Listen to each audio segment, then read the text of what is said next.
हाँ भैया, कर दी है रिकॉर्डिंग।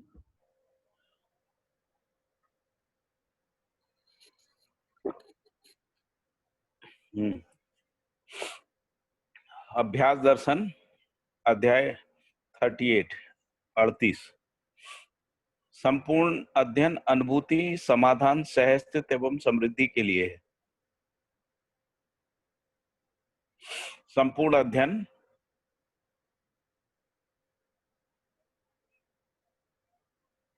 अनुभूति समाधान सहस्तित्व एवं समृद्धि के लिए। अनुभूति एवं समाधान विहीन अध्ययन पठन पाठन प्रकाशन प्रदर्शन कार्य व्यवहार एवं आचरण मानवीयता को अभिव्यक्त करने तथा उसका संरक्षण करने में असमर्थ है।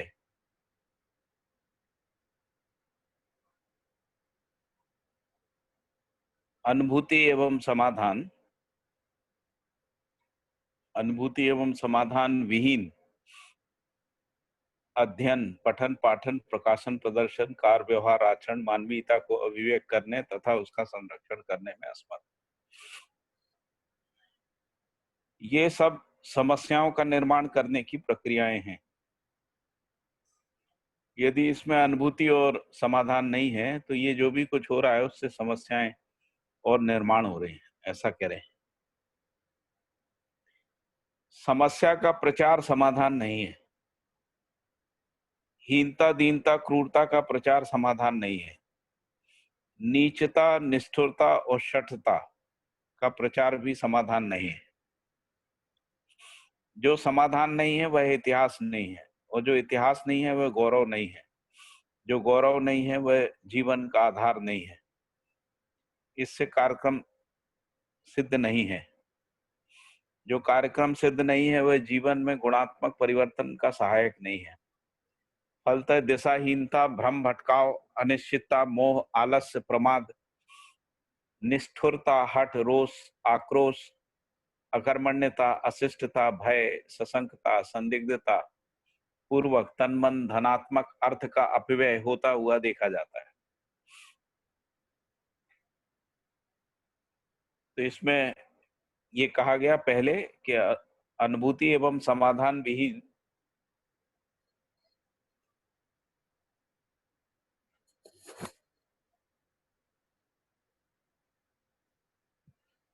अध्ययन पठन पाठन प्रकाशन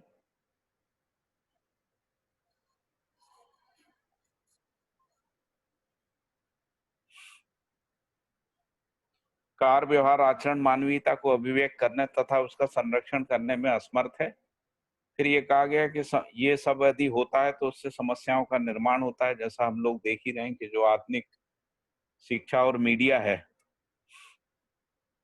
उसमें किस तरीके से नई नई समस्याएं जो हैं वो बढ़ रही हैं। फिर कह रहे हैं कि समस्याओं का प्रचार भी समाधान नहीं है। हीनता दीनता क्रूरता का प्रचार समाधान नहीं है। नीचता निष्ठुरता सष्टा का प्रचार भी समाधान नहीं। जो समाधान नहीं है वो इतिहास नहीं है, और जो इतिहास नहीं है वो गौरव नहीं है, और जो गौरव नहीं है वो जीवन का आधार नहीं है। इससे कार्यक्रम सिद्ध नहीं है। जो कार्यक्रम सिद्ध नहीं है वह जीवन में गुणात्मक परिवर्तन का सहायक नहीं है। फलतः दिशाहीनता भ्रम भटकाव अनिश्चितता मोह आलस्य प्रमाद निष्ठुरता हठ रोष आक्रोश अकर्मण्यता अशिष्टता भय ससंगता एवं संदिग्धता पूर्वक तन मन धनात्मक अर्थ का अपव्यय होता हुआ देखा जाता है। फिर कह रहे हैं कि अनुभव एवं समाधान का ना होना ही व्यवहारिक एवं उत्पादक ना होना है। फलतः सह अस्तित्व एवं समृद्धि का भी ना होना है। समाधान समृद्धि अनुभव एवं व्यवहार के अर्थ में सदुपयोग एवं सुरक्षा पर आधारित है। समाधान समृद्धि अनुभव एवं व्यवहार के अर्थ में सदुपयोग एवं सुरक्षा पर आधारित है। अनुभव एवं समाधान पूर्वक ही शिक्षा एवं व्यवस्था संहिता है। इसी अनुभव एवं समाधान पूर्ण होना ही शिक्षा एवं व्यवस्था संहिता है। इन आधारों का अनुभव एवं समाधान ही शिक्षा एवं व्यवस्था का आद्यांत लक्ष्य एवं कार्यक्रम के लिए आधार है। ये जब तक परिपूर्ण नहीं होते हैं, तब तक इनका सर्वसुलभ होना संभव नहीं है। समाधान एवं अनुभूति की सर्वसुलभता के बिना सामाजिकता एवं उसकी अक्षुण्णता सिद्ध नहीं होती है। इसके लिए संपूर्ण शिक्षा एवं व्यवस्था संहिता को मानवीयता की सीमा में परिवर्तित कर लेना ही एकमात्र उपाय है। जब तक व्यवहारिक संरक्षण नहीं है, जब तक व्यवहारिक संरक्षण नहीं, साथ ही शिक्षा भी सर्वसुलभ नहीं होती है, तब तक व्यक्तित्व एवं प्रतिभा के संतुलन एवं संस्कृति सभ्यता के संतुलन, विधि व्यवस्था के संतुलन की अपेक्षा एक दुरूहता ही है। जब तक व्यवहारिक संरक्षण नहीं है, साथ ही शिक्षा भी सर्वसुलभ नहीं होती है, तब तक व्यक्तित्व एवं प्रतिभा के संतुलन, संस्कृति एवं सभ्यता के संतुलन, विधि और व्यवस्था के संतुलन की अपेक्षा एक दुरूहता है। दुरूहता ही रहस्यता है। रहस्यता एक अनिश्चितता, सशंकता या भ्रम है। दुरूहता की स्थिति मनुष्य के लिए गति एवं दिशा निर्देशन पूर्वक गुणात्मक परिवर्तन के लिए उपकारी सिद्ध नहीं है। तो जब तक ये संतुलन नहीं है व्यक्तित्व, प्रतिभा का, संस्कृति सभ्यता का और विधि व्यवस्था का, तब तक रहस्यता है या दुरूहता है, और रहस्यता एक अनिश्चितता, सशंकता या भ्रम है। दुरूह की स्थिति दुरूहता की स्थिति मनुष्य के लिए गति एवं दिशा निर्देशन पूर्वक गुणात्मक परिवर्तन के लिए उपकारी सिद्ध नहीं है। जबकि मनुष्य जीवन में गुणात्मक परिवर्तन हेतु निश्चित दिशा एवं गति को प्रदान करना ही शिक्षा नीति पद्धति प्रणाली का एकमात्र उद्देश्य है, जिसमें ही उत्पादन क्षमता का निर्माण करने वाले समर्थ तत्वों का समाया रहना आवश्यक है। मनुष्य जीवन में गुणात्मक परिवर्तन हेतु निश्चित दिशा एवं गति को प्रदान करना ही शिक्षा नीति प्रणाली पद्धति शिक्षा नीति पद्धति प्रणाली का एकमात्र उद्देश्य है, जिसमें ही उत्पादन क्षमता का निर्माण करने वाले समर्थ तत्वों का समाया रहना आवश्यक है। समर्थ शिक्षा ही गंतव्य के लिए गति एवं विश्राम के लिए दिशा को अध्ययन पूर्वक स्पष्ट करती है। समर्थ शिक्षा ही गंतव्य के लिए गति एवं विश्राम के लिए दिशा को अध्ययन पूर्वक स्पष्ट करती है। यही उसकी गरिमा है। उसी से मनुष्य में प्रगति एवं विकास है। यही अभ्युदय का प्रधान लक्षण है। शिक्षा एवं व्यवस्था का संकल्प ही अभ्युदय है। अभ्युदय विहीन जीवन ही समस्या से ग्रस्त पाया जाता है। अभ्युदय विहीन जीवन ही समस्या से ग्रस्त पाया जाता है। जीवन के कार्यक्रम का आधार ही अध्ययन है। अध्ययन श्रवण मनन निधिध्यासन की संयुक्त प्रक्रिया है।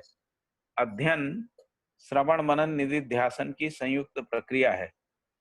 निश्चित अवधारणा की स्थापन प्रक्रिया ही निधिध्यासन है। निश्चित अवधारणा की स्थापन प्रक्रिया ही निधिध्यासन है। अवधारणा ही अनुमान की पराकाष्ठा एवं अनुभव के लिए उन्मुखता है। अवधारणा ही अनुमान की पराकाष्ठा एवं अनुभव के लिए उन्मुखता है। अवधारणा के अनंतर ही अनुभव होता है। अनुभव एवं समाधान दोनों के ही ना होने की स्थिति में अध्ययन नहीं है। अनुभव एवं समाधान दोनों के ना होने की स्थिति में अध्ययन नहीं है। वह केवल निराधार कल्पना है। जो अध्ययन नहीं है वह सब मानवीयता को प्रकट करने में समर्थ नहीं है। इसी सत्यता बस मनुष्य समाधान एवं अनुभूति योग अध्ययन से परिपूर्ण होने के लिए बाध्य हुआ है। यह बाध्यता मानवीयता पूर्ण पद्धति से सफल, अन्यथा असफल है। तो ये कहा कि अध्ययन जो है वो श्रवण मनन निधिध्यासन की संयुक्त प्रक्रिया है। निश्चित अवधारणा की स्थापन प्रक्रिया ही निधिध्यासन है। अवधारणा ही अनुमान की पराकाष्ठा एवं अनुभव के लिए उन्मुखता है।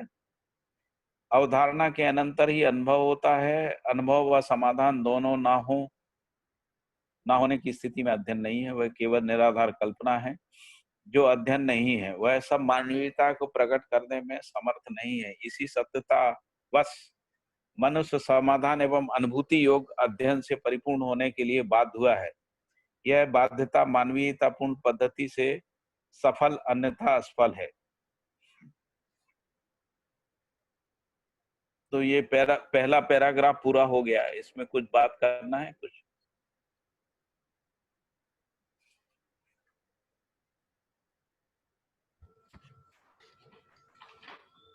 जी भैया, एक पंक्ति है जो अनुभव एवं समाधान पूर्ण होना ही शिक्षा एवं व्यवस्था संहिता है। संहिता शब्द को थोड़ा सा व्याख्या करें। मतलब यदि जिसको अपन कह रहे हैं शिक्षा नीति पद्धति प्रणाली, इन तीनों को मिला दें तो संहिता है।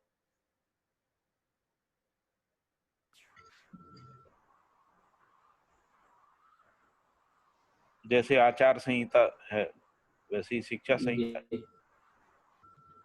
व्यवस्था संहिता, व्यवस्था संहिता है, जैसे जिसको अपन मानवीय संविधान कह रहे हैं। मानवीय संविधान में क्या है? तो नीति त्रय है, नियम त्रय है। तो नीति त्रय नियम त्रय जो है वो पांचों स्थितियों में और चारों आयाम में कैसे सुनिश्चित होगा, उसकी व्याख्या विश्लेषण है। उसके आचरण को स्पष्ट किया गया है, इसलिए वो संहिता है। ठीक है। और कोई प्रश्न? बस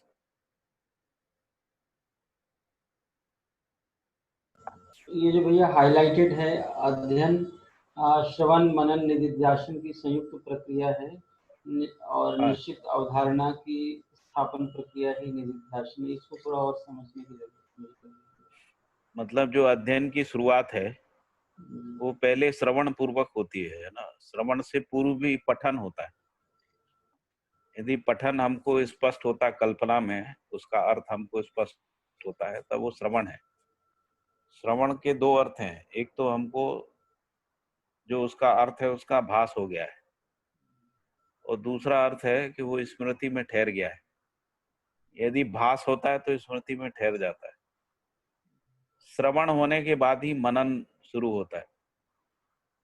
तो मनन पूरा होने होने को ही हम लोग साक्षात्कार कह रहे हैं। मनन पूरा हो गया तो श्रवण मनन का आधार बनता है।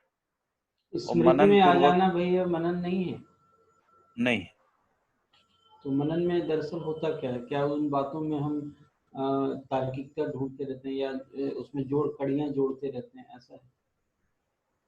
मनन में कड़ियां जोड़ते हैं। अनुक्रम अनुक्रम जो है उनको जोड़ते हैं।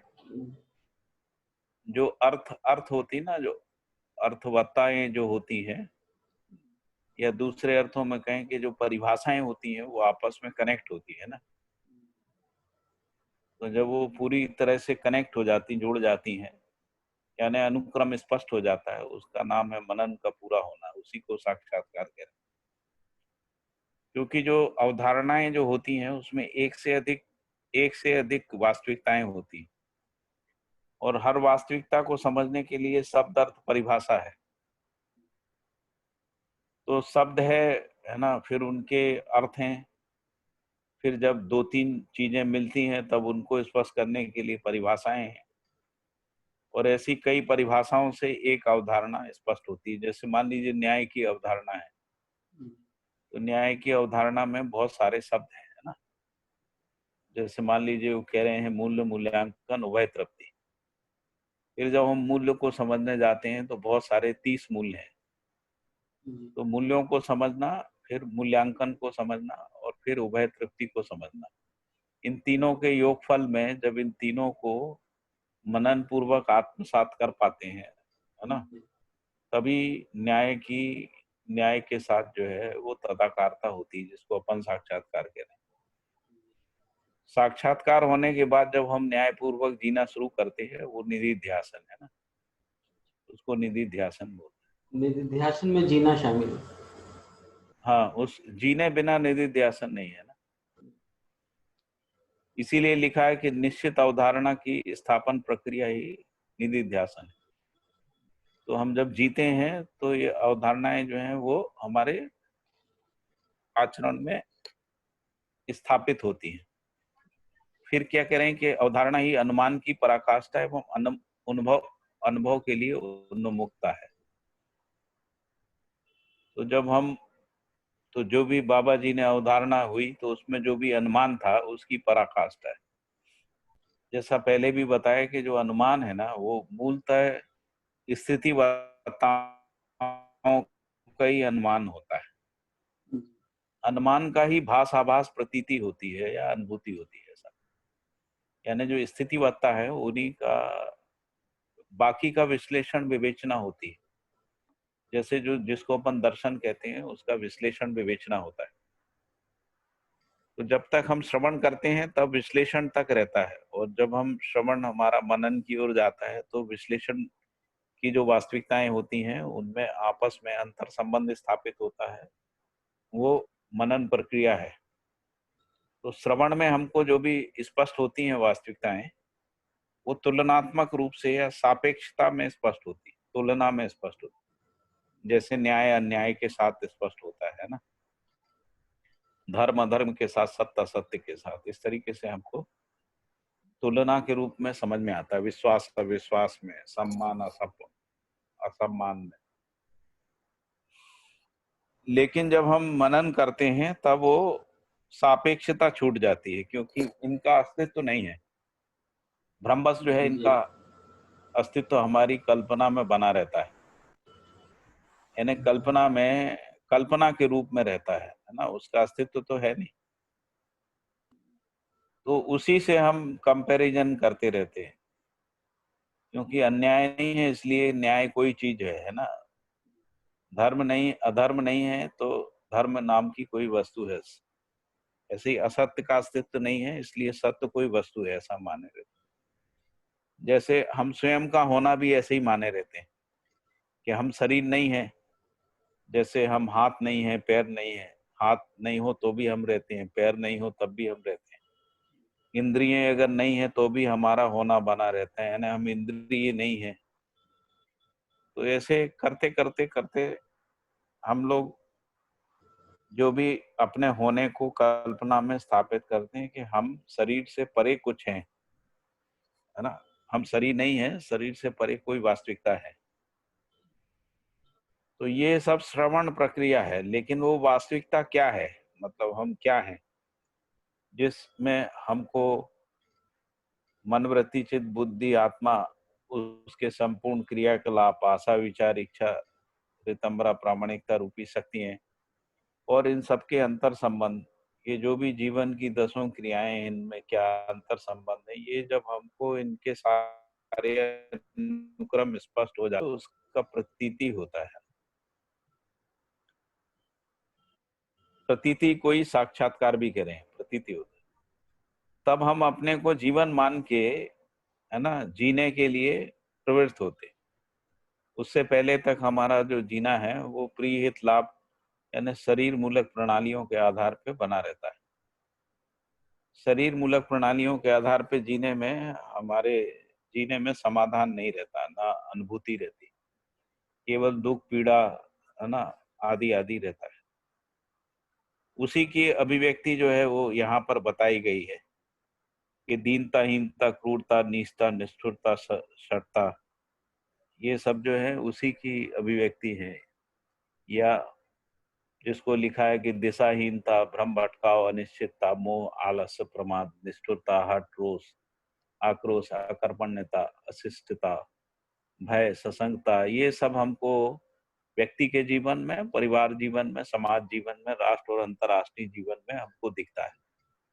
और इसमें मानव तृप्त नहीं होता, इसलिए जागृति के लिए बाध्यता बनती है। तो जागृति के लिए बाध्यता बनती है तो फिर ये हमारे पास अनुभव और समाधान का प्रस्ताव आता है। अनुभव और समाधान के प्रस्ताव में ही अध्ययन होता है, जिसको अपन अनुभव की रोशनी कह रहे हैं। अनुभव की रोशनी में ही अध्ययन की शुरुआत होती है। इसीलिए यहाँ लिखा ना कि अनुभव एवं समाधान दोनों के ना होने की स्थिति में अध्ययन नहीं है। यदि मान लीजिए हमारे पास अध्ययन और समाधान का प्रस्ताव नहीं है तो जो भी विकल्पात्मक रूप से मध्यस्थ दर्शन से अस्तित्ववाद रूप में आया है उसी का अध्ययन हो सकता है ना। अगर इसको माइनस करके अध्ययन करते हैं तो केवल निराधार कल्पनाएं रहती हैं। तो निराधार कल्पनाएं जो हैं वो रहस्यता और ध्रुवता दोनों को बना के रखती हैं जीवन में। रहस्यता और ध्रुवता से मानव मुक्त होना चाहता है, तो इसीलिए कहा कि अनुभव एवं समाधान दोनों के ना होने की स्थिति में अध्ययन नहीं है, वह केवल निराधार कल्पना है जो अध्ययन नहीं है। वह सब मानवीयता को प्रकट करने में भी समर्थ नहीं है, यानी जो भी विगत में जो भी कुछ हुआ है जिसको मानव अध्ययन मानता रहा है उससे मानवीयता निकली नहीं है ना। ठीक है, ये स्पष्ट हो रहा है कि नहीं? जी जी भाई। है ना, इसीलिए फिर ये बाध्यता बनती है। यह बाध्यता मानवीयतापूर्ण पद्धति से सफल अथवा असफल होती है। ऐसा तो अभी इतना ही इसमें आया है, फिर और आगे पढ़ते हैं। जी ये जो अभ्यास की जो बात है वो फिर निधिध्यासन का पार्ट है क्या? अभी अभ्यास की अभ्यास जो है जीने में ही होता है, उससे पहले कुछ अभ्यास नहीं होता है। जीने में तो आपने कहा निधिध्यासन ही जीने में फिर आता है, तो हाँ, वहीं पे श्रवण। अभ्यास होता है। जी जी। तो वहाँ श्रवण। अभ्यास इस रूप में वहाँ अभ्यास इस रूप में होता है, जिसको अपन श्रवण कह रहे हैं उसको विचाराभ्यास बोल सकते हैं। श्रवण मनन को विचाराभ्यास बोल सकते हैं, क्योंकि विचाराभ्यास है। लेकिन जो व्यवहाराभ्यास है वो उससे पहले शुरू नहीं होता है, और उसमें भी अभ्यास है व्यवहाराभ्यास में। जैसे पहले एक संबंध में व्यवहार प्रमाणित होता है ना, इसके बाद एक से अनेक संबंधों में व्यवहार प्रमाणित होता है। फिर परिवार में व्यवहार के लिए अभ्यास होता है। फिर इसके बाद जब परिवार में हो जाता है तो परिवारों की परस्परता में न्याय प्रमाणित करने के लिए अभ्यास होता है। और यह अभ्यास जो है 10 सोपानी व्यवस्था में विश्व परिवार तक बना रहता है ना। तो जिसको अपन कह रहे हैं पांचों स्थितियों में न्यायपूर्ण व्यवहार के लिए अभ्यास होता है, उसी को व्यवहाराभ्यास की पूर्णता कह रहे हैं। व्यवहाराभ्यास पूर्ण होने से अखंड समाज में जीना बनता है। इसके बाद जो है कर्माभ्यास होता है ना। तो अभी हम लोग जो उत्पादन करते हैं उसमें कर्माभ्यास नहीं है, उसमें केवल उत्पादन है ना।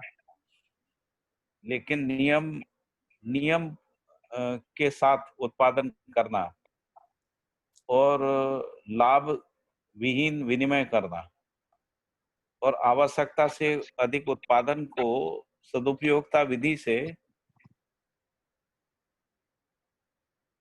नियोजित करना, समाज गति के अर्थ में नियोजित करना, ये तीनों के लिए कर्माभ्यास की जरूरत है। कर्माभ्यास और व्यवहाराभ्यास की जरूरत है।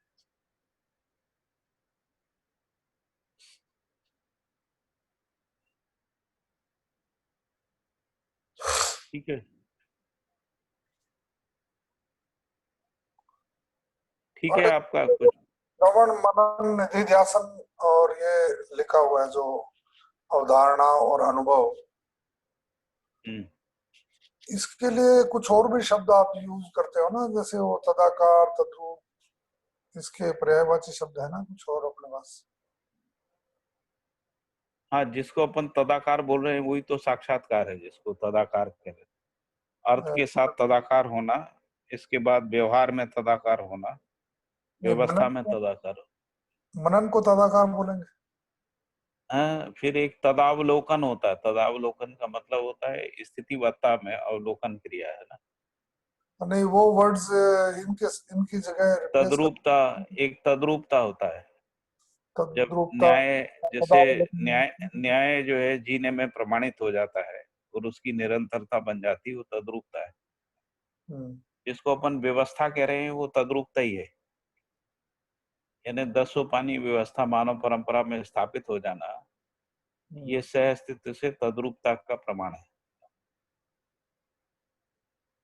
फिर एक तद सानिध्य होता है, मतलब जो जागृति का सानिध्य बना रहना। जो व्यवस्था होती है वो प्रमाणभूत होती है, प्रमाणों के सानिध्य में बना रहना, तद सानिध्य है। यानी जागृत व्यक्ति के सानिध्य में बना रहना, तो तद सानिध्य।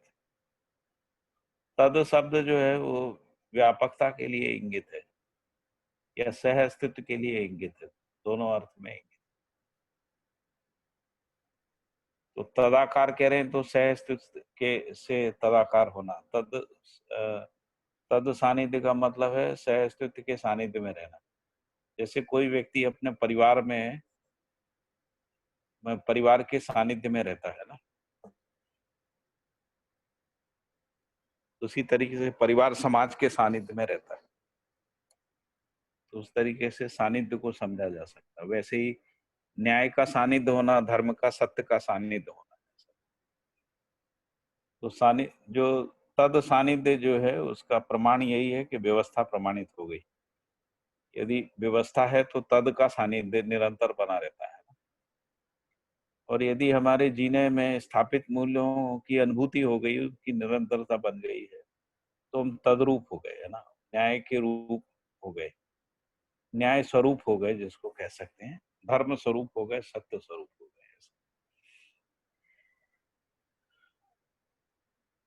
जैसे ऐसा कहा गया कि जो दिव्य मानव है उसकी जो मूल वो स्वभाव है, वृत्ति है, वो सत्य है, यानी असत्य उसमें आता ही नहीं है। तो जब चित्त में असत्य ठहरता ही नहीं है, बुद्धि में असत्य ठहरता नहीं है, उस स्थिति को तद्रूपता कहते हैं। फिर एक तदावलोकन है। तदावलोकन का मतलब होता है कि सह अस्तित्व में अवलोकन क्रिया। तो सह अस्तित्व में अवलोकन नहीं होने से, जो अभी भौतिकवाद आदर्शवाद है उसमें सह अस्तित्व में अवलोकन क्रिया नहीं होने से जो दिशा और लक्ष्य है, क्रियाओं का जो दिशा है और लक्ष्य है, वो स्पष्ट नहीं होता है। और दूसरी बात है कि जिसको हम लोग स्वभाव धर्म कह रहे हैं, वो भी पहचानने में नहीं आता। रूप गुण तक पहचानने में आता, स्वभाव धर्म पहचानने में नहीं। सह अस्तित्व में अवलोकन क्रिया होने से रूप गुण स्वभाव धर्म, देश काल दिशा और सह अस्तित्व सभी कुछ स्पष्ट हो जाता है। उसी में दिशा और लक्ष्य भी स्पष्ट होती है, उसी में जीने का प्रयोजन भी स्पष्ट होता है।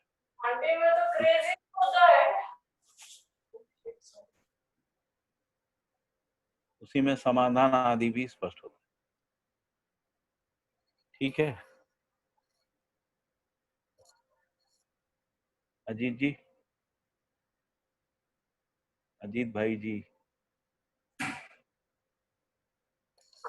हेलो। हाँ जी, हाँ जी। हाँ जी सर, ठीक है ना। ये जब आप पहले समझा रहे थे ना, श्रवण मनन निधिध्यासन, अभी हाँ 10 पहले, तो हाँ, आपने कुछ और वर्ड्स भी यूज किए थे, भास, आभास, प्रतीति, हाँ, अनुभूति। वो वो उनको कहाँ रिप्लेस, श्रवण की जगह क्या? देखिए बाबा जी ने ऐसा लिखा है, जिसको परंपरा में धारणा कहा है ना, हाँ, उसको श्रवण की जगह पे रखा है। ओके, जिसको ध्यान कहा है उसको मनन की जगह पे, और जिसको समाधि कहा है, सहज समाधि शब्द जो है वो निधिध्यासन के लिए। हाँ, सहज समाधि का मतलब है कि हम जो भी वास्तविकता सत्यता है उसके साथ जीने लगते हैं ना, उसको सहज समाधि शब्द बोला है। तो जो धारणा की वस्तु, मतलब जब हमारी स्मृति में ठहर गई है चीज, यानी स्थिर हो गई, जब तक सच्चाई हमारी कल्पना में ठहरती नहीं है ना, तब तक वो हिलती रहती है। तो हम जैसे शब्द के अर्थ है ना, वो हमारे अंदर अस्थिर बने रहते हैं। तो यदि शब्द का अर्थ अस्थिर बना हुआ है, इसका मतलब है श्रवण नहीं हुआ है। तो श्रवण का मतलब है जो शब्द का अर्थ है वो स्थिर हो गया, परिभाषा का अर्थ जो है वो स्थिर हो गया। जब तक वस्तु स्थिर नहीं होगी, ध्यान नहीं होगा, यानी मनन नहीं होगा।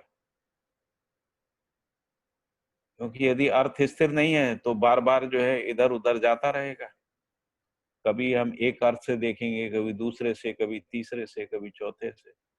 मान लीजिए कि 5 शब्दों में कोई बात कही गई है, उसमें 5 अर्थ हो गए, और 5 अर्थ के कॉम्बिनेशन में यदि कोई भी एक भी अर्थ जो है वो ऐसा है जो अ, वास्तविकता को इंगित नहीं कर रहा है, तो जो बाकी जो 4 शब्दों के जो अर्थ हैं, वो उससे कनेक्ट नहीं होंगे, तो जो 5 शब्दों में कही गई जो बात है, जो किसी परिभाषा में कही जाती है, उसकी अर्थवत्ता स्पष्ट नहीं हो। तो ये जो अर्थवत्ता स्पष्ट हो जाना, यानी परिभाषाएं जो हैं वो हमारे समझ में आ जाना, है ना? इन सब अर्थों का आपस में, जिसको कह रहे हैं कि अनुक्रम स्पष्ट हो जाना, है ना? तभी मनन क्रिया होती है। तो इसीलिए बाबा जी ने जो अभी इसी जो अभ्यास दर्शन है, इसका जो अंतिम अध्याय है, उस अध्याय में ये सब बातें कही गई हैं।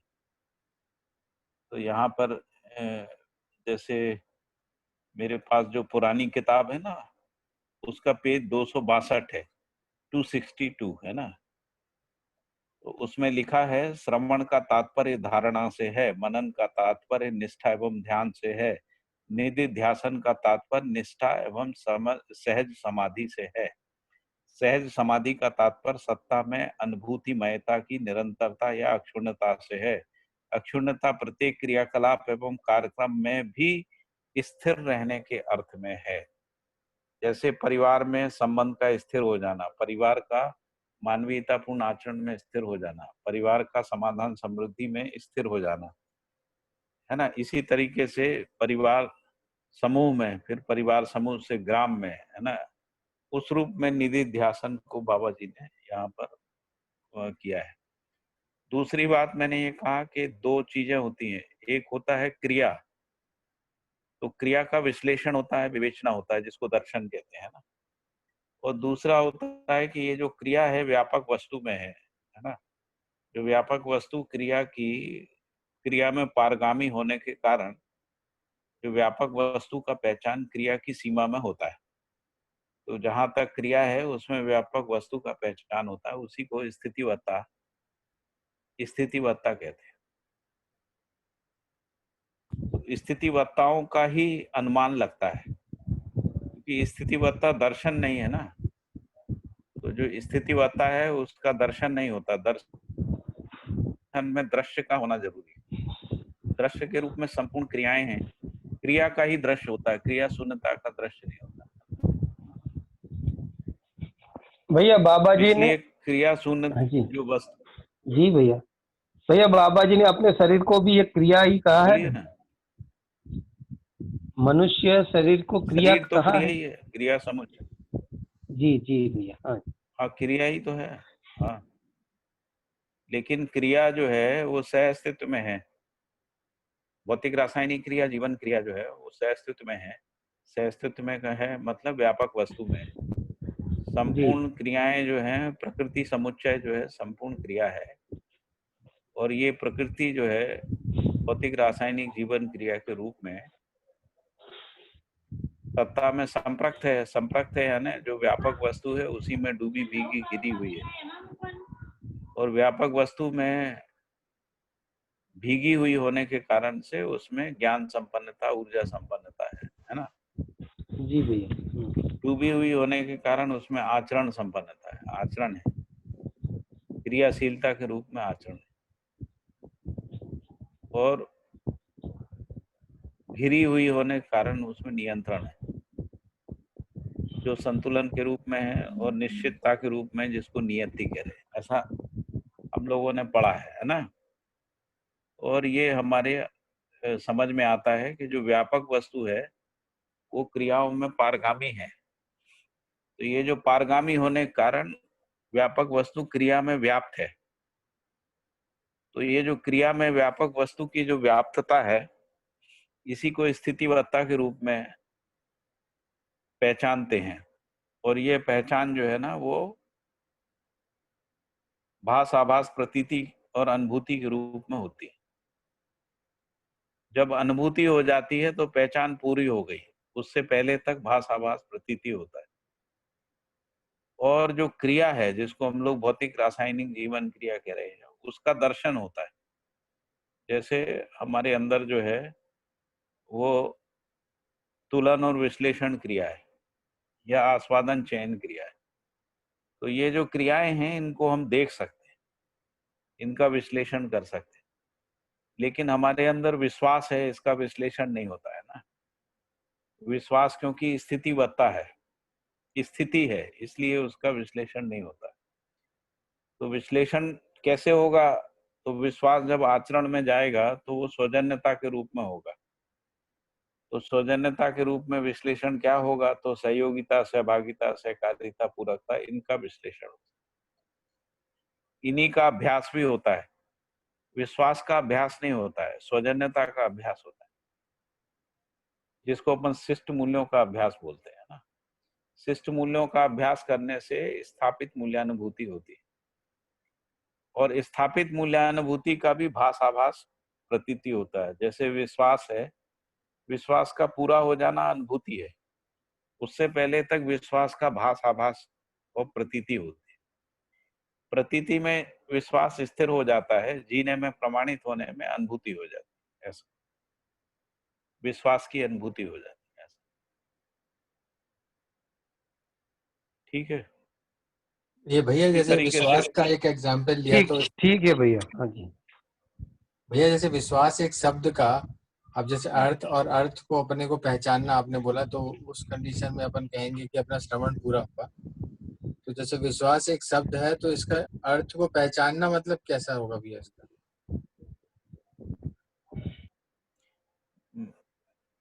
इसका पहचानना, जैसे मान लीजिए कि अ, इसीलिए तो कहा कि इसका भास होता है बस संबंधों में। अच्छा अच्छा। या जैसे मान लीजिए हमको कोई वस्तु की यथार्थ जानकारी होती है तो भी विश्वास होता है। जब यथार्थ जानकारी पूरी हो जाती है तो अनुभूति हो जाती है, जिसको अपन कह रहे हैं कि वस्तुगत सत्य की अनुभूति हो जाती है ना। वैसे ही जो मूल्यवत्ता होती है ना, उसका भास होता है। उसका भास हम लोग कैसे पहचानेंगे? जैसे मान लीजिए प्रेम का भास कैसे पहचानेंगे? तो प्रेम का भास जो है अपनत्व के रूप में पहचानने में आता है। जो हमको रिलेशनशिप में अपनापन लगता है ना, अब इस अपनेपन को विश्लेषित नहीं किया जा सकता है ना। हम्म। ये जीने में ही प्रमाणित होता है। हमको जीने में पता लगता है कि हमारा जिसके साथ संबंध है उससे अपनापन है ना। जी जी।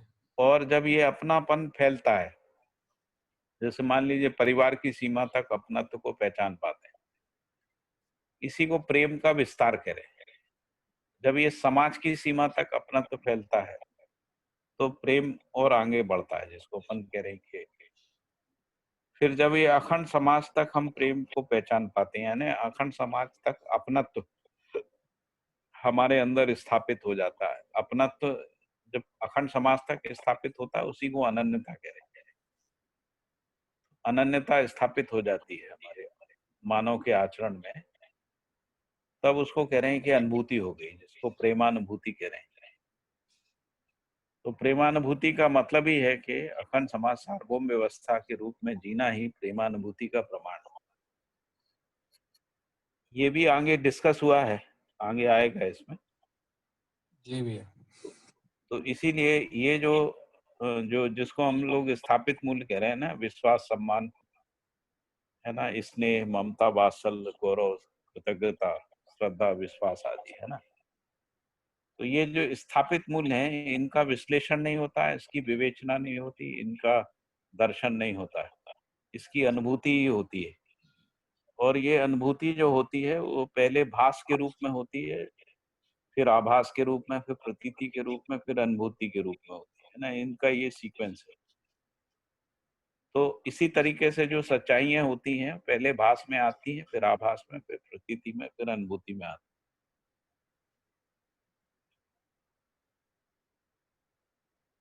जैसे नियम, नियम एक शब्द है, तो नियम का विश्लेषण नहीं होता है, नियंत्रण का विश्लेषण होता है।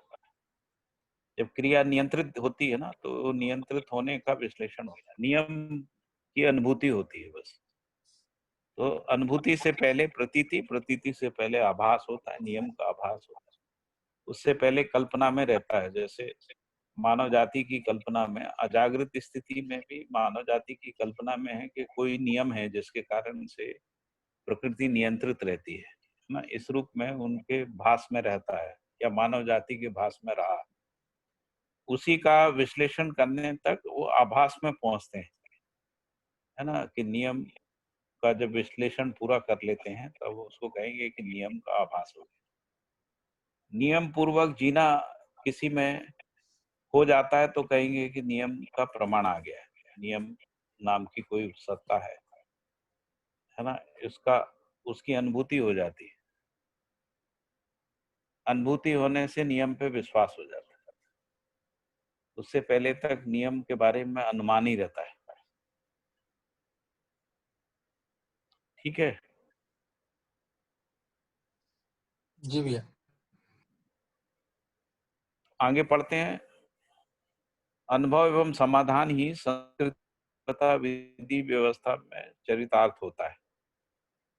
तो अनुभव और समाधान ही संस्कृति सभ्यता विधि और व्यवस्था में चरितार्थ होते हैं, यानी जीने में आता है।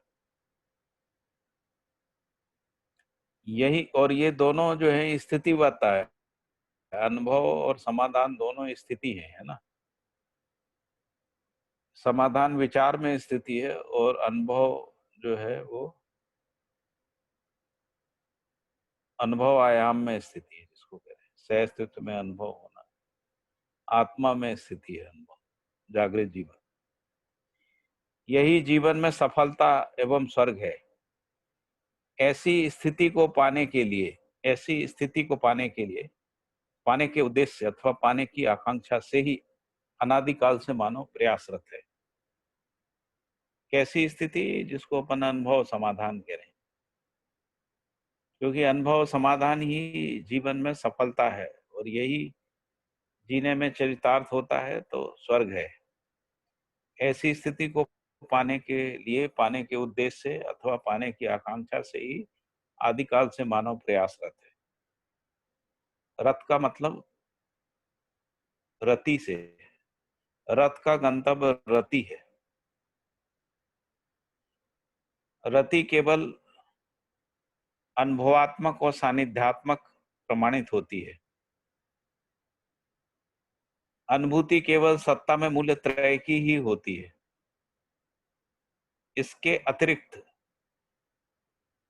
अनुभूति के लिए कोई तथ्य नहीं है। सानिध्यात्मक रति जो है वो जड़ चैतन्यात्मक प्रकृति की परस्परता में होती है, और जो व्यापक में होती है उसको अनुभवात्मक रति बोलते हैं। सानिध्यात्मक रति जड़ चैतन्यात्मक प्रकृति की परस्परता में होती। जैसे हम किसी जागृत व्यक्ति के सानिध्य में आते हैं, है ना, तो उसकी परस्परता में सानिध्यात्मक अनुभूति होती है, या हम जिससे साथ संबंध पहचाने रहते हैं उसके सानिध्य में आते हैं। इसके अतिरिक्त सानिध्यात्मक रति के लिए कोई वस्तु नहीं है। मनुष्य के चारों आयाम 10 सोपानी है। परिवार सभा व्यवस्था की एक सूत्रता एवं एकात्मकता समाधान एवं अनुभूति में से के लिए है। मनुष्य के चारों आयाम 10 सोपानी है। परिवार सभा व्यवस्था की एक सूत्रता एवं एकात्मकता समाधान एवं अनुभूति में से के लिए ही है। यदि समाधान और अनुभूति नहीं है तो ये संभव नहीं है। चारों आयाम का पहचान ही नहीं है, फिर एक सूत्रता तो बहुत दूर की बात है। तो समाधान एवं अनुभूति में, समाधान एवं अनुभूति से के लिए, है ना,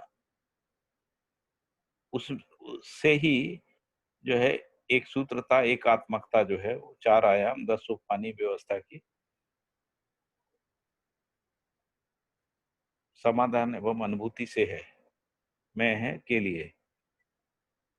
धार्मिक, आर्थिक, राजनीतिक की अन्योन्याश्रयता भी अनुभूति एवं समाधान ही है। इनकी जो परस्पर अन्योन्याश्रयता है, जैसे जो आर्थिक कार्यक्रम है उसकी सदुपयोगता और सुरक्षा जो है वो धर्म नीति और राजनीति से, उसी तरीके से सदुपयोगता में सुरक्षा शामिल रहती है। इसलिए, और सुरक्षा सदुपयोगता में सुरक्षा शामिल रहती है, इसलिए सुरक्षा में सुरक्षा पूर्वक सदुपयोगता सिद्ध होती है। तो इस तरीके से ये जो दो तीनों हैं, धार्मिक, आर्थिक, राजनीतिक, अन्योन्याश्रयता जो है वो अनुभूति और समाधान ही है। धार्मिक, आर्थिक, राजनीतिक की अन्योन्याश्रयता भी अनुभूति और समाधान ही है। ये सेंटेंस 2 बार लिखा है। फिर है समाधानात्मक भौतिकवाद, व्यवहारात्मक जनवाद एवं अनुभवात्मक आध्यात्मवाद भी अनुभूति एवं समाधान ही है। समाधान एवं अनुभूति के अभाव में मनुष्य जीवन पराभवित, कुंठित,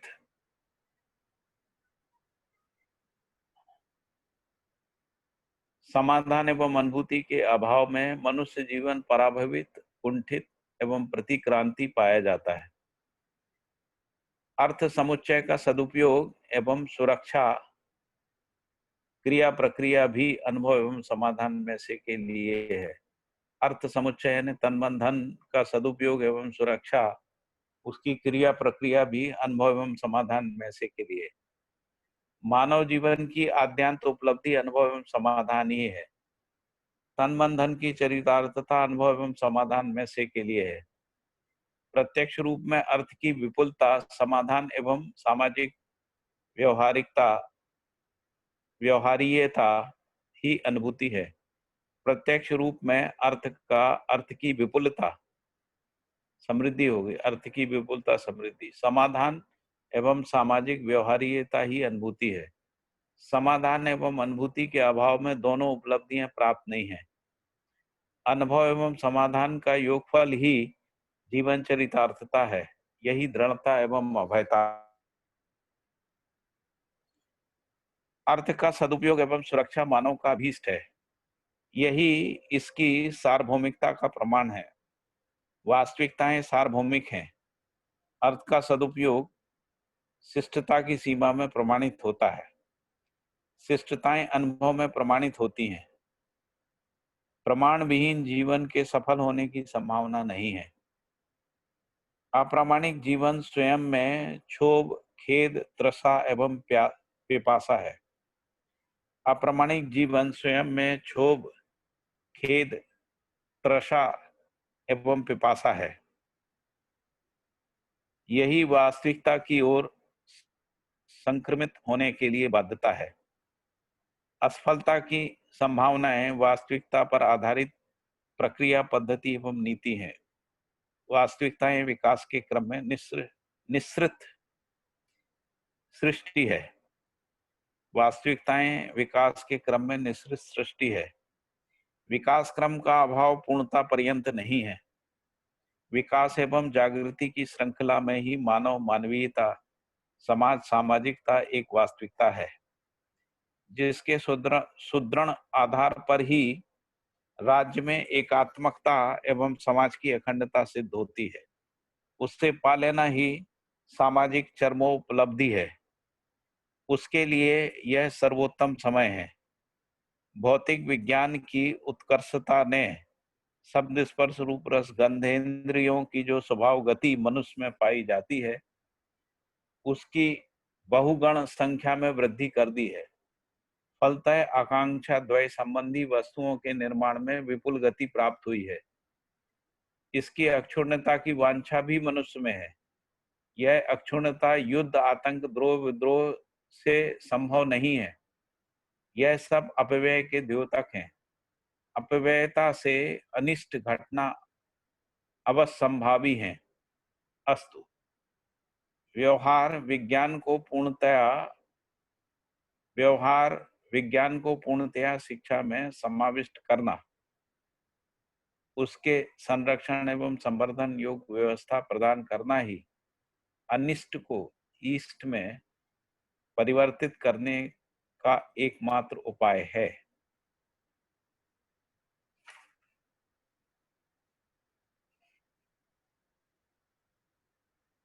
ठीक है, इसमें कुछ, इस पैराग्राफ में कुछ और चर्चा?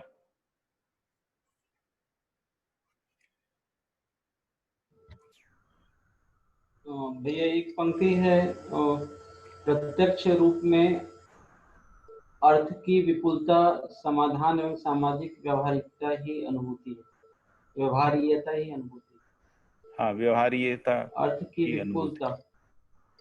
अर्थ की विपुलता का मतलब है जिसको हम समृद्धि कह रहे हैं। जी। प्रत्यक्ष रूप में अर्थ की विपुलता यानी समृद्धि, समाधान एवं सामाजिक व्यवहार्यता ही अनुभूति है। समृद्धि, समाधान एवं सामाजिक व्यवहार्यता ही अनुभूति है। अनुभूति अनुभूति तीनों स्तर पे है। अर्थ की विपुलता के रूप में अनुभूति है जो समृद्धि है, समाधान के रूप में है और सामाजिक व्यवहार्यता के।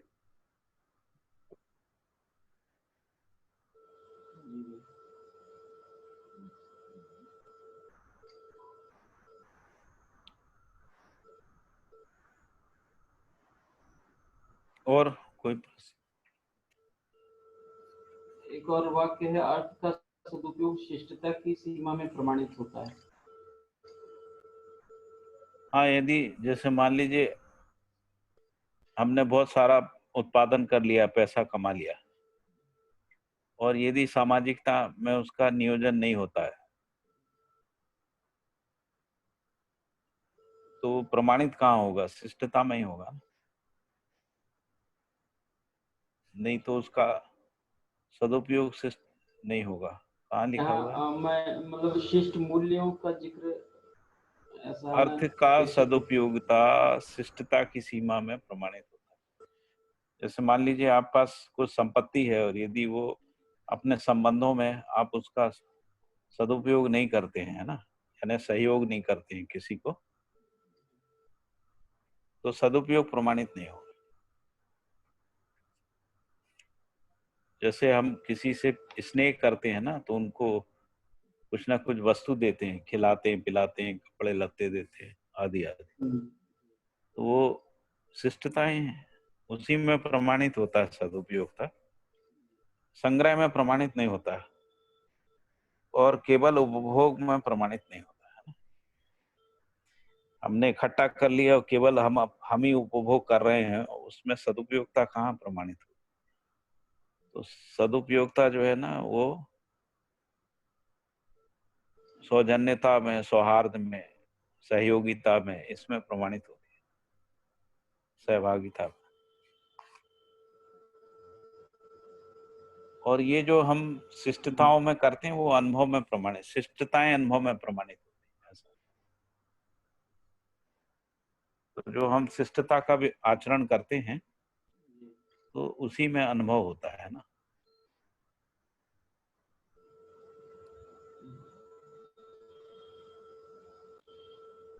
और कोई बात? बस नहीं, ठीक है भैया, स्पष्टता मिल गई। शिष्ट मूल्यों के साथ अपने अर्थ का सदुपयोग और फिर अनुभव तक की मतलब अनुभव में प्रमाणित होना मतलब अनुभव पाना, ऐसा। हाँ जी, ठीक। अनुभव का प्रमाण होना।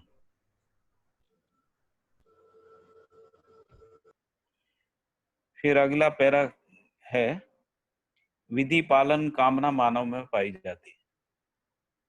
कामना को इच्छा में, इच्छा को तीव्र इच्छा में, तीव्र इच्छा को संकल्प में, संकल्प को संभावना में, संभावना को सुगमता में, सुगमता को उपलब्धि में, उपलब्धि को अधिकार में, अधिकार को स्वतंत्रता में, स्वतंत्रता को स्वत्व में, और स्वत्व को व्यवहार एवं उत्पादन में चरितार्थ करना ही शिक्षा व्यवस्था का आद्यांत कार्यक्रम एवं उपलब्धि है। तो ये जो विधि पालन जो कामना है वो मानव में पाई जाती है। तो बाबा जी कह रहे हैं कि जो कामना है ना, वो इच्छा में, और जो इच्छा है वो तीव्र इच्छा में, तीव्र इच्छा से संकल्प में, संकल्प से जीने में, विधि पूर्वक जीने की संभावना के रूप में, है ना। जब ये संभावना सुगमता में, जब हम ऐसा संभावित संभावना में पहुंच जाते हैं तो फिर सुगम हो जाता है।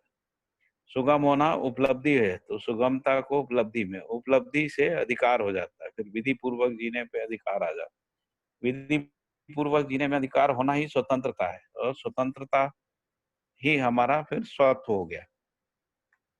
स्वत्व का मतलब है कि स्वतंत्रता अक्षुण्ण हो गई, है ना। स्वत्व को व्यवहार एवं उत्पादन में चरितार्थ करना। अब जो ये स्वत्व हो गया यानी विधि पूर्वक जीना हमारा स्वत्व बन गया है, जिसको अपन समाधान और अनुभव कह रहे हैं, वही व्यवहार और उत्पादन में चरितार्थ करना ही शिक्षा एवं व्यवस्था का आद्यंत उपलब्धि एवं कार्यक्रम। यही विधि पालन क्षमता को स्थापित करने का प्रधान लक्षण है। विधि पालन क्षमता को स्थापित करने का प्रधान लक्षण है। व्यक्ति में स्वतंत्रता ही विधि पालन क्षमता का द्योतक है। विधि पालन के बिना व्यक्ति में संयमता सिद्ध नहीं है। विधि पालन के बिना जागृति प्रमाणित नहीं है। जागृति के बिना स्वतंत्रता का अर्थ नहीं है। स्वतंत्रता की निरर्थकता ही मूल्यानुभूति योग्यता में न्यूनता है। यह न्यूनता ही भय एवं अज्ञान है। अज्ञान एवं भ्रम ही दिशाहीनता है। ये सब केवल जागृति में अपूर्णता के द्योतक हैं। अज्ञान एवं भ्रम ही दिशा विहीनता है। ये सब केवल जागृति पूर्णता के द्योतक हैं। अपूर्णतावशी गलती अपराध का होना पाया जाता है। इससे मुक्त होने के लिए प्रत्येक व्यक्ति संस्कृति, सभ्यता, विधि, व्यवस्था में अर्पित होता है। उसका सम्मिलित रूप शिक्षा ही है। ऐसी उपलब्धि ही शिक्षा में पूर्णता का प्रमाण है। शिक्षा में पूर्णता ही मनुष्य में आवश्यकीय जागृति के लिए प्रेरणा एवं दिशादायी तत्व है। ऐसी उपलब्धि के लिए मानव अनवरत त्रसित है। कामनाओं को चरितार्थ करने के लिए शिक्षा, दीक्षा एवं वातावरण ही प्रधान है। यह प्रधान आधार एवं दायी है। कामनाओं को चरितार्थ करने के लिए शिक्षा, दीक्षा एवं वातावरण ही प्रधान आधार एवं दायी है। इन्हीं से मनुष्य में गुणात्मक परिवर्तन होना वांछित उपलब्धि है। यही जीवन दर्शनकारी कार्यक्रम है। शिक्षा, दीक्षा एवं कृत्रिम वातावरण ही संस्कारदायी है। कृत्रिम वातावरण एवं शिक्षा के उत्थान एवं पतन का प्रधान सहायक तत्व है। प्रत्येक व्यक्ति व्यवस्था से संबद्ध है ही। व्यवस्था विहीन जीवन नहीं है। कृत्रिम वातावरण आकांक्षा द्वय संबंधी साधनों सहित प्रचार प्रदर्शन प्रकाशन के रूप में द्रष्टव्य है।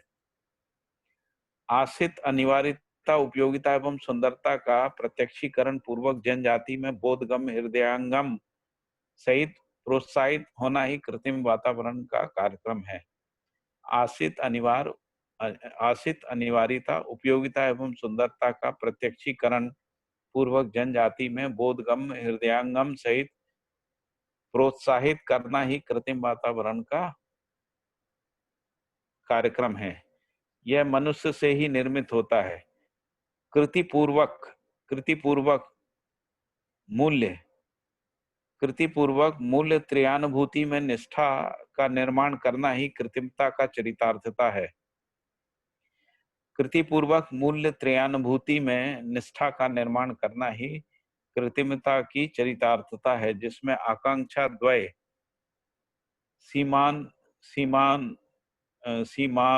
सीमानुवर्ती उत्पादन योग्यता को मानवीयता पूर्ण व्यवहार एवं आचरण योग्य क्षमता को स्थापित करने में कृत्रिम वातावरण सफल अन्यथा असफल है। कृतिपूर्वक मूल्य त्रयानुभूति में निष्ठा का निर्माण करना ही कृत्रिमता का चरितार्थता है, जिसमें आकांक्षा द्वय सीमानुवर्ती उत्पादन योग्यता को मानवीयतापूर्ण व्यवहार एवं आचरण योग्य क्षमता को स्थापित करने में कृत्रिम वातावरण सफल है अन्यथा असफल सिद्ध होता है।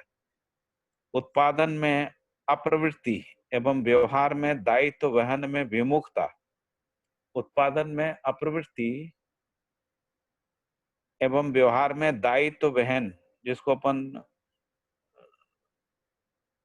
जिसको क्षमता भी बोलते हैं ना, तो क्षमता विहीनता या दायित्व वहन में विमुखता एवं अतिभोग में तीव्र इच्छा ही लोक वंचना, प्रवंचना, द्रोह का प्रधान कारण। इससे यह स्पष्ट हो जाता है कि मनुष्य में साम्यता पाई जाने वाली इच्छाओं को चरितार्थ करने के लिए ही मानवीयतापूर्ण संस्कृति, सभ्यता एवं व्यवस्था ही एकमात्र उपाय है।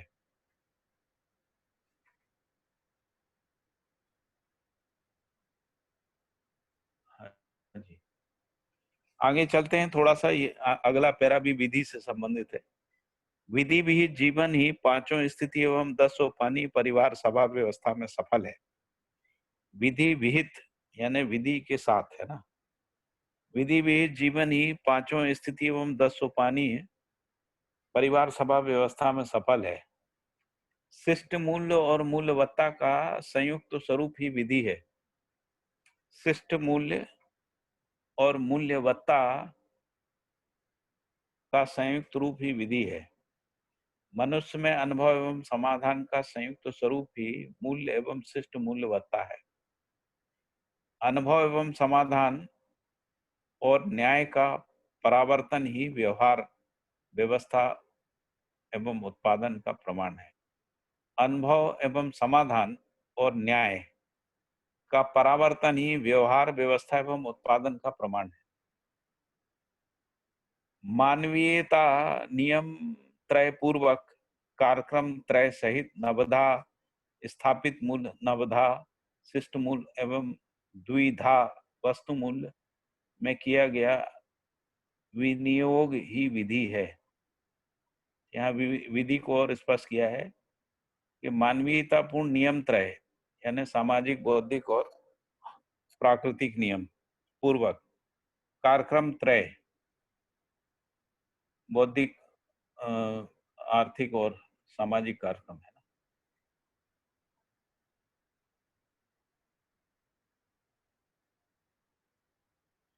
नवधा यानी 9 स्थापित मूल, नवधा शिष्ट मूल यानी 9 शिष्ट मूल और द्विधा यानी 2 वस्तु मूल में किया गया विनियोग ही विधि है।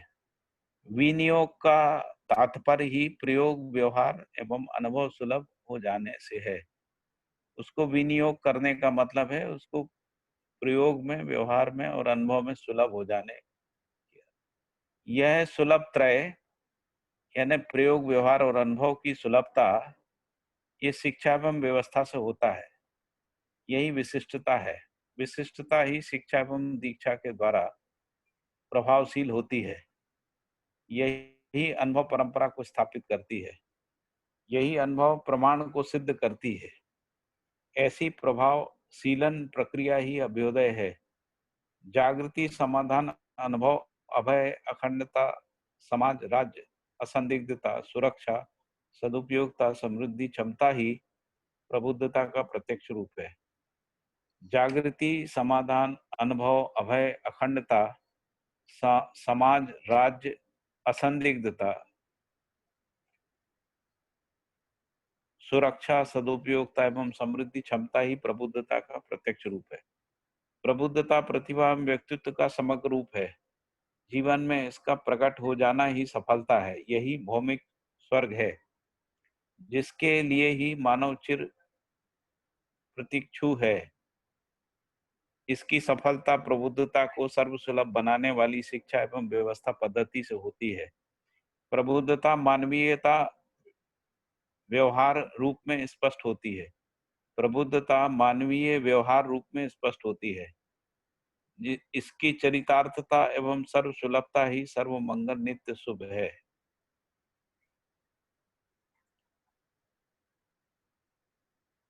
हाँ जी, इसमें कुछ पूछना है?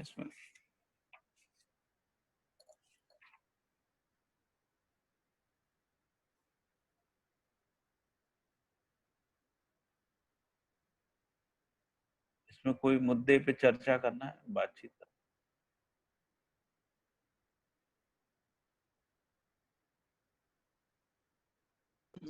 इसमें तो समझ में आ रहा है भाई। है? हेलो,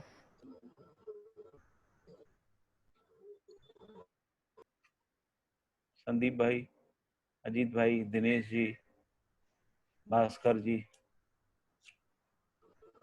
कोई बताइए। एक पैरा है भैया यहाँ पे, कृति पूर्वक मूल्य त्रयानुभूति में निष्ठा का निर्माण करना ही कृत्रिमता की चरितार्थता है। हाँ, तो ये कृत्रिमता शब्द यहाँ पे आया है, इसको थोड़ा सा मैं समझना ये जो चाहता हूँ। मानवकृत व्यवस्था है वो सब कृत्रिमता है, इसको हम कृत्रिम वातावरण के। वातावरण दो प्रकार का है, कृत्रिम है, नैसर्गिक है। नैसर्गिक वातावरण मतलब जो प्रकृति में चारों अवस्थाओं के कारण से जो वातावरण है वो नैसर्गिक है या प्राकृतिक है। और जो मानवकृत वातावरण है वो कृत्रिम है, जिसमें पांचों प्रकार के जो व्यवस्थात्मक कार्यक्रम है ना उसको मिला के कृत्रिम वातावरण। कृति पूर्वक मूल्य त्रयानुभूति में निष्ठा का निर्माण। कृति पूर्वक मूल्य त्रयानुभूति। मूल्य त्रयानुभूति का मतलब स्थापित मूल्य, शिष्ट मूल्य, वस्तु मूल्य, है ना। कृति उनको पूर्वक मतलब और करने के रूप में उसको जो हम लोग विचार, व्यवहार और कार्य में जी कृति कृति पूर्वक, है ना, कृतित्व के रूप में करने का।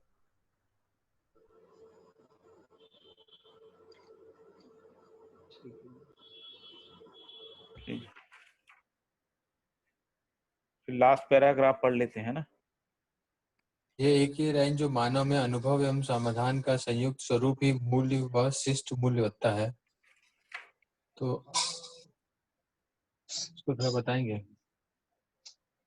कौन सा पैराग्राफ है ये उसमें देखो। सेकंड पैराग्राफ का जो विधि विहीन जीवन ही पांचों स्थितियों एवं 10 सोपानी परिवार सभा, उसके बाद वाला लाइन है। अच्छा, हाँ, शिष्ट मूल्य और मूल्यवत्ता ही संयुक्त स्वरूप ही विधि है, ये हो गया। फिर है मनुष्य में अनुभव एवं समाधान का संयुक्त स्वरूप ही मूल एवं शिष्ट मूल्यवत्ता है।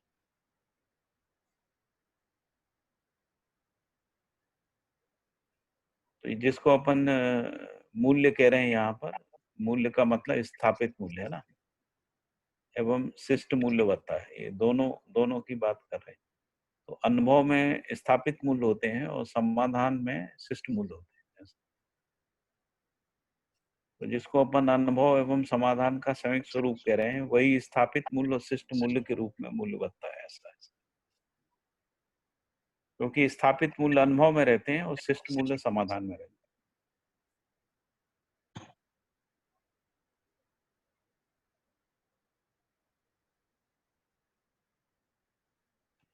तो मूल्य तो मतलब समाधान तो अपन विचार की एक स्थिति को बोल रहे हैं ना, जहाँ पे अपन ने दर्शन कर लिया है सब कुछ और समझ गए हैं, तब अपन उसको समाधान कह रहे हैं ना। और शिष्ट मूल्य हाँ, तो लेकिन परस्परता में। जो हम समझ गए हैं वो न्यायपूर्ण व्यवहार के रूप में समाधान है। जो हम समझ गए हैं वो नियमपूर्ण उत्पादन के रूप में, नियमपूर्ण उत्पादन के रूप में है ना। वही समझ जो है ना वो समझ का न्याय प्रमाण एवं, ही समाधान, मतलब समझ को अभिव्यक्ति ही समाधान है ऐसा। और वो हाँ, तो शिष्ट जो संबंध में वो शिष्ट समाधान, मूल्य के रूप में। जी जी। हाँ, समाधान की जो अभिव्यक्ति है ना वही शिष्ट मूल्य है। अच्छा अच्छा अच्छा, ठीक है। जैसे मान लीजिए हमको विश्वास समझ में आ गया तो हम विश्वास पूर्वक जिएंगे परिवार में या संबंधों में। तो वो जो हम जिएंगे वो कैसे जिएंगे, तो शिष्ट मूल्यों के आचरण पूर्वक, है ना। जैसे विश्वास है तो विश्वास का शिष्ट मूल्य सौजन्यता है। तो सौजन्यता हमारे आचरण में आएगी तो कैसे आएगी, तो सहयोगिता, सहभागिता, सहकारिता इस रूप में आएगी, है ना। जैसे स्नेह का शिष्ट मूल्य जो है निष्ठा है ना। तो जब भी हमारी कोई संबंध की स्वीकृति है उसमें निष्ठा का बना रहना, है ना, उस रूप में हमारा आचरण होगा। ऐसे ही सौहार्द का आचरण होगा, है ना। ऐसे ही सरलता, सहजता का आचरण होगा। यदि वात्सल्य है तो सहजता रहेगी। तो सहज रूप में, है ना, व्यवहार आचरण करना ही जो है वो समाधान है, नहीं तो समस्या है। अहंकार में करना वो समस्या है। तो इसीलिए जो अनुभव समाधान से अभिव्यक्त होता है और समाधान शिष्ट मूल्यों के रूप में आचरण में आता है। और फिर से बोलिए भी ये लाइन। शिष्ट मूल्यों का आचरण ही है फिर से वस्तु बोलिए भी, मूल्यों को अनुभव स्थिर। अनुभव समाधान में, वो फिर से बोलिए। जो अनुभव है वो समाधान में अभिव्यक्त होता है। समाधान जो है शिष्ट मूल्य के रूप में आचरण में आता है, और जो शिष्ट मूल्य पूर्वक जो है वस्तु मूल्य निश्चित होते हैं, स्थिर होते हैं, निश्चित होते हैं, है ना? जी जी, तो पहले सबसे पहले विश्वास का अनुभव होगा, फिर वो हाँ, समाधान में विश्वास का। व्यक्त होगा, फिर शिष्ट मूल में अभिव्यक्त होगा। हाँ, तो जैसे विश्वास का अनुभव हुआ तो विश्वास को हम लोग हर स्थिति, हर कोण, हर परिप्रेक्ष्य में पहचानेंगे। व्यक्ति में विश्वास, परिवार में विश्वास, है ना, ये परिप्रेक्ष्य में पहचानना हो गया, है ना।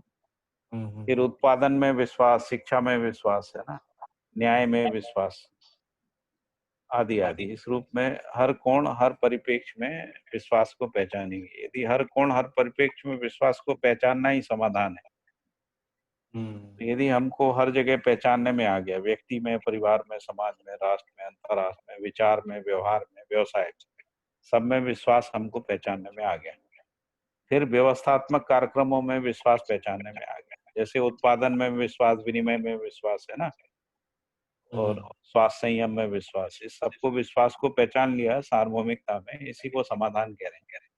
अब ये समाधान हमारे आचरण में आएगा, तभी हमने पहचाना, ये सिद्ध होगा, नहीं तो सिद्ध नहीं होगा। तो वो आचरण में जब आएगा तो वो शिष्ट मूल्यों के आचरण के रूप में आएगा। तो जो शिष्ट मूल्यों का हम जब आचरण करते हैं मानव संबंधों में, उससे वस्तु मूल्य स्थिर हो जाता है ना, जिसको अपन कह रहे हैं निश्चित हो जाता है।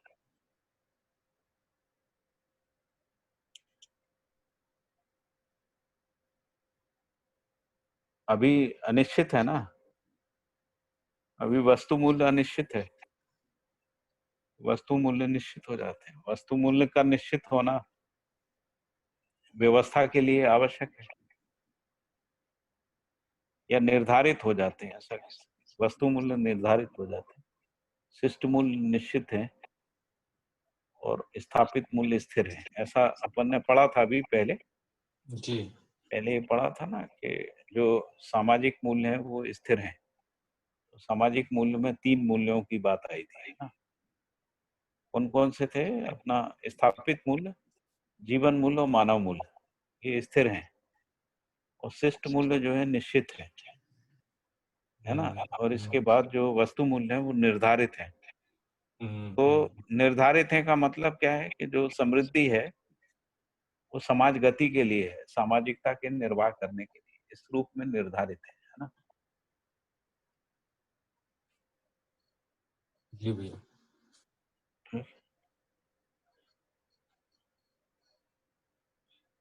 और कोई मुद्दा? बस आगे बढ़ो। जी भैया। लास्ट पैराग्राफ है इसका। विधि विहित जीवन, विधि विहित जीवन, जीवना, जीवन यापनाधिकार, जीवन यापनाधिकार ही प्रत्येक व्यक्ति का मौलिक अधिकार है। मतलब विधि के साथ जीवन यापन करने का जो अधिकार है वो प्रत्येक व्यक्ति का मौलिक अधिकार है। मौलिकता से परिपूर्णता ही मौलिक अधिकार है। मतलब जो मानव की जो मौलिकता है उससे परिपूर्ण होना ही मौलिक अधिकार है। मनुष्य में मानवीयतापूर्ण क्षमता ही मौलिकता है। मौलिकता विहीन मनुष्य अर्थविहीन है। यदि मान लीजिए कि मनुष्य में मानवीयता नहीं आती है तो उसका मानव होने का कोई अर्थ नहीं है, फिर तो वो जीव चेतना में ही है ना। अर्थविहीनता ही अपूर्णता है, अपूर्णता ही उसके क्रियाकलाप एवं व्यवहार में न्यूनता है, जो लोप और दोष दोष अ, दोष के रूप में परिलक्षित है, जो लोप और दोष के रूप में परिलक्षित है। कार्यकलाप एवं व्यवहार न्यूनता ही अजागृति का द्योतक है। अजागृति जागृति के लिए बाध्य है ही। प्रत्येक अजागृत इकाई जागृति के अर्थ में ही अपने को समर्पित करने के लिए बाध्य है। यही उसमें गुणात्मक परिवर्तन की संभावना है। मनुष्य में अर्थवत्ता की स्थापना प्रबोधन पूर्वक प्रकट क्षमता को प्रदान करने ही शिक्षा प्रणाली, पद्धति एवं नीति में परिपूर्णता एवं प्रत्यक्षीकरण है। मनुष्य में अर्थवत्ता की स्थापना प्रबोधन पूर्वक प्रकटन क्षमता को प्रदान करना ही शिक्षा प्रणाली, पद्धति एवं नीति में परिपूर्णता का प्रत्यक्षीकरण है। प्रत्येक मनुष्य प्रबुद्ध होने में से के लिए अजस्र प्रयासी है। प्रत्येक मनुष्य प्रबुद्ध होने में से के लिए, प्रबुद्ध होने में, प्रबुद्ध होने से, प्रबुद्ध होने के लिए अजस्र प्रयासी है। मनुष्य के मौलिक अधिकार का प्रयोग व्यक्ति के आचरण एवं व्यवहार मनुष्य के मौलिक अधिकार का प्रयोग व्यक्ति के आचरण एवं व्यवहार, परिवार के सहयोग एवं सहकार, समाज के प्रबोधन एवं प्रोत्साहन, राष्ट्र के संरक्षण एवं संवर्धन तथा अंतर्राष्ट्र में उसके अनुकूल परिस्थितियों के लिए किया गया कार्यक्रम है।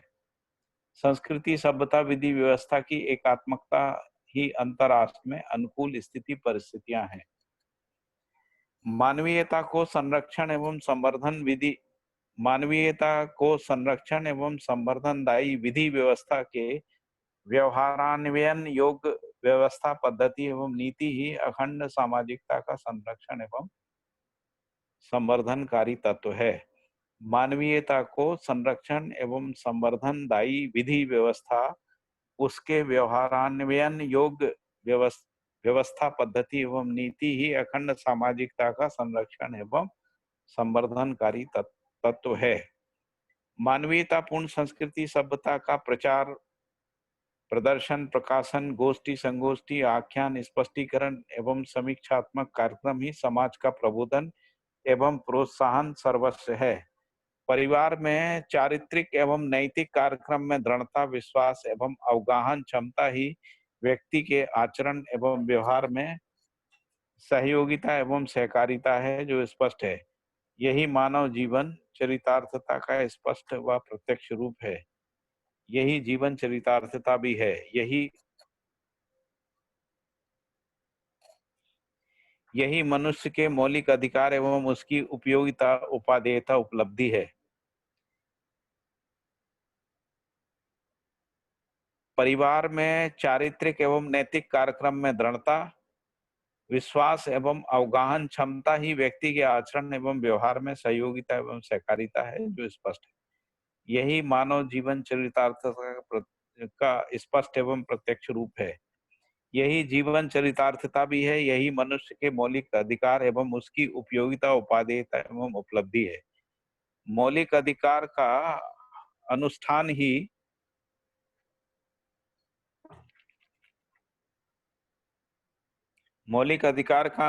ही स्वतंत्रता का लक्षण है। इसका पालन, अनुसरण एवं अनुशीलन ही स्वतंत्रता का द्योतक है। इसी मौलिक अधिकार में स्वत्व सिद्धि होती है। यही राष्ट्र में अखंडता एवं संप्रभुता, समाज में सह अस्तित्व, परिवार में सहकारिता एवं व्यक्ति में मौलिक अधिकार का आचरण है। एक बार फिर से ये आधे पैराग्राफ को पढ़ देता हूं। मानवीयतापूर्ण संस्कृति सभ्यता का प्रचार, प्रदर्शन, प्रकाशन, गोष्ठी, संगोष्ठी, आख्यान, स्पष्टीकरण एवं समीक्षात्मक कार्यक्रम ही समाज का प्रबोधन एवं प्रोत्साहन सर्वस्व है। परिवार में चारित्रिक एवं नैतिक दृढ़ता, परिवार में चारित्रिक एवं नैतिक कार्यक्रम में दृढ़ता, विश्वास एवं अवगाहन क्षमता ही व्यक्ति के आचरण एवं व्यवहार में सहयोगिता एवं सहकारिता है, जो स्पष्ट है। व्यक्ति के आचरण एवं व्यवहार में सहयोगिता एवं सहकारिता है। क्या चीज? विश्वास एवं अवगाहन क्षमता ही। विश्वास एवं अवगाहन क्षमता ही व्यक्ति के आचरण एवं व्यवहार में सहयोगिता एवं सहकारिता है, जो स्पष्ट है। यही मानव जीवन चरितार्थता का स्पष्ट एवं प्रत्यक्ष रूप है। यही जीवन चरितार्थता भी है। यही मनुष्य के मौलिक अधिकार तथा उसकी उपयोगिता, उपादेयता एवं उपलब्धि है। मौलिक अधिकार का अनुष्ठान ही स्वतंत्रता का लक्षण है, जिसका पालन, अनुसरण एवं अनुशीलन ही स्वतंत्रता का द्योतक है। इसी मौलिक अधिकार में स्वत्व सिद्धि होती है। यही राष्ट्र में अखंडता एवं प्रभुसत्ता, यही राष्ट्र में अखंडता एवं प्रभुसत्ता, समाज में सह अस्तित्व, परिवार में सहकारिता और व्यक्ति में मौलिक अधिकार का आचरण है। ठीक है, यहाँ पर अपना ये पूरा हुआ अध्याय। इसमें कुछ बात करना है? इसमें कुछ काफी स्पष्ट है।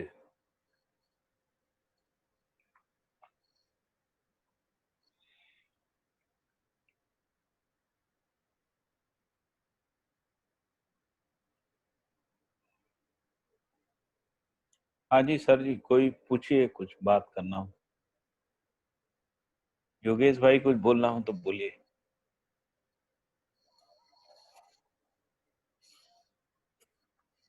नहीं भैया,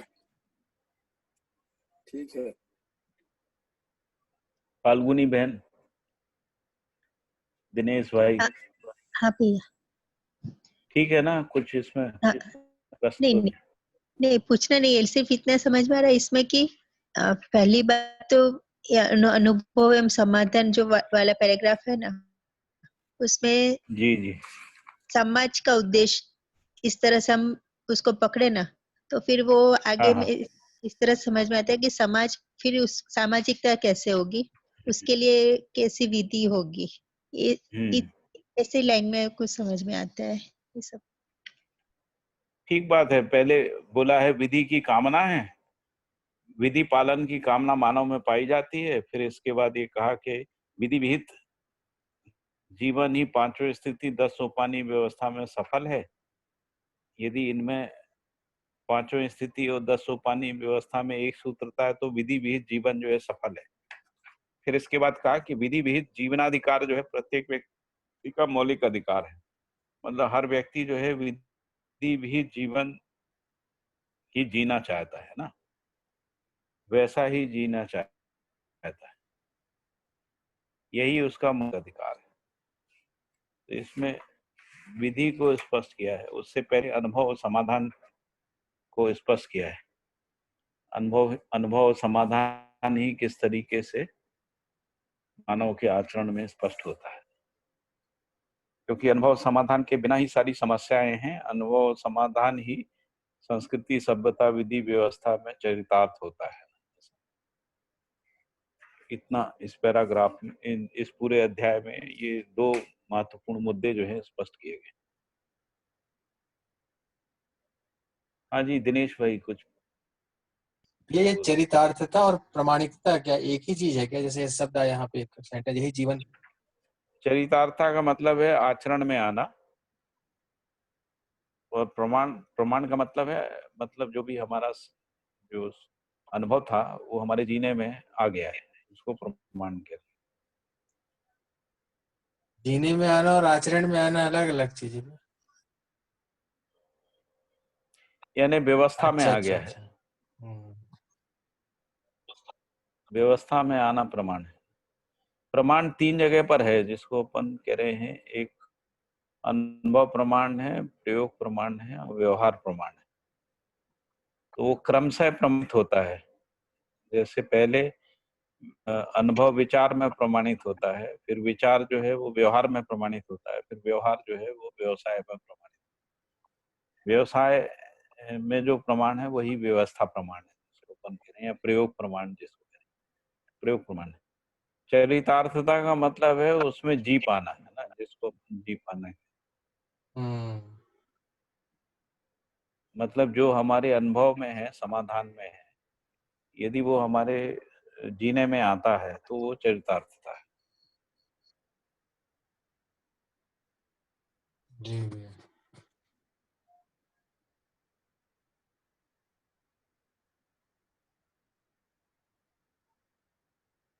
योगेश भाई ठीक बोल रहे हैं ना?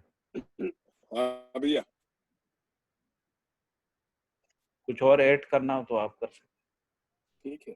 आपने जो बताया चरितार्थ मतलब जो है वो जीने में आना, जीने में मतलब आचरण में आना, हाँ वही जो है चरितार्थ शब्द का ठीक बात।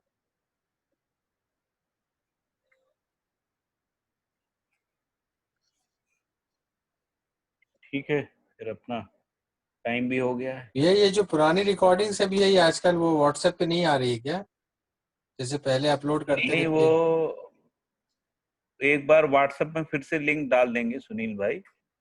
वो लिंक एक बार आप देख लीजिए तो वो आसानी से जो है ना उसमें अपलोड रहता है, आप देख सकते हैं कभी भी। भैया जी जो पिछले उन्होंने पाठक एक भैया का चैनल है ना उसको सब्सक्राइब कर देंगे, रोज अपलोड होता है उसमें। अच्छा लिंक भेजेंगे भी हाँ एक बार क्या फिर से? फिर शेयर कर।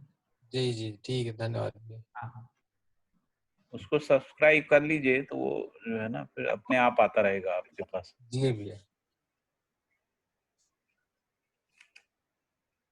और उसमें बहुत सिंपल है, यूट्यूब में जाके आप सुरेंद्र पाठक सर्च करेंगे ना, या जो इन्होंने नाम दिया है चैनल का नाम क्या दिया है सुनील भाई, नाम क्या दिया है? हाँ भैया सेम आपका ही नाम है भैया, जो चैनल है नहीं, हमारे नया नाम नहीं रखा, हाँ वो तो प्लेलिस्ट है। हाँ, बस उसको करने से वहां पहुंच जाएंगे। जी भैया ठीक है। ठीक है, ठीक है फिर हरिहर, कल मिलते हैं। क्लियर भैया। हाँ भैया, हरिहर। हरिहर।